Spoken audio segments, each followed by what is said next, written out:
கடந்த 3 ஆண்டுகளாக மக்களுக்கு சுகாதார கேடு விளைவிக்கிற சட்டத்துக்கு புறம்பாக இங்கு செயல்பட்டு கொண்டிருக்கின்ற பன்றி பண்ணை அகற்ற கோரி தொடர்ச்சியாக பல்வேறு போராட்டங்கள் எங்களுடைய உழைப்போர் உரிமை இயக்கம் ஏஐசிசி கம்யூனிஸ்ட் கட்சி தொடர்ச்சியான போராட்டங்கள் இந்த மக்களோடு இங்க இருக்கிற குடியிருப்பு பொதுமக்களோடு சேர்ந்து பலகட்ட போராட்டங்கள் நடத்திருக்கோம். குறிப்பாக இந்த பண்ணை முற்றுகையிட்ட முதல் போராட்டம் கடந்த 3 வருஷத்துக்கு முன்னாடியே நாங்கள் நடத்தினோம்.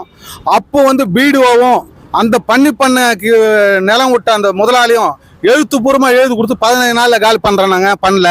அதுக்கு பிறகு ஒரு சாலை மறியல் போராட்டம் நடத்தினோம்.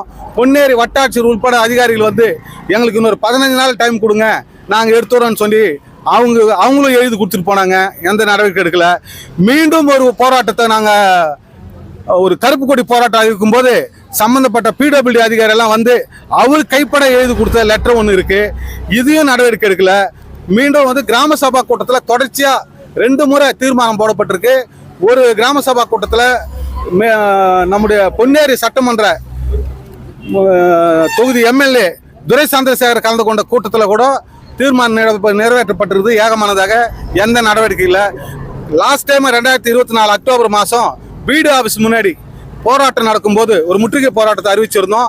அன்றைக்கு வந்த பிடபிள்யூடி அதிகாரிங்க, போலீஸ், காவல்துறை, பிடிஓ அதிகாரி எல்லாம் என்ன சொன்னாங்கன்னா, 1 மாதம் எங்களுக்கு அவகாசம் கொடுங்க, நாங்கள் கண்டிப்பாக எடுத்துறோன்னு எழுத்துப்பூர்வமாக எழுத்து கொடுத்துறோம். எங்ககிட்ட எல்லா ஆவணங்களும் இருக்கு.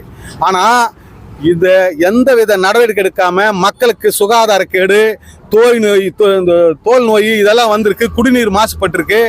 இதை பத்தி கவலைப்படாம ஒரு பண்ணை முதலாளிகளுக்கு ஒட்டுமொத்த இந்த மாவட்ட நிர்வாகம் வளைஞ்சு கொடுக்குதுன்னா இதுக்கு பின்னாடி மிகப்பெரிய ஊழல் அந்த பணம் விளையாடுதுன்றது தான் எங்களோட குற்றச்சாட்டு.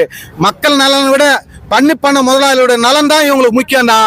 இன்றைக்கு இந்த பண்ணை முற்றுகையிட்டு கைதாகிறது, நாங்கள் சிறை செல்றதுக்கு நாங்கள் தயார்னு சொல்லி தான் இந்த ஒரு மாபெரும் முற்றுகை போராட்டத்தை இங்கே நடத்தி கொண்டிருக்கிறோம்.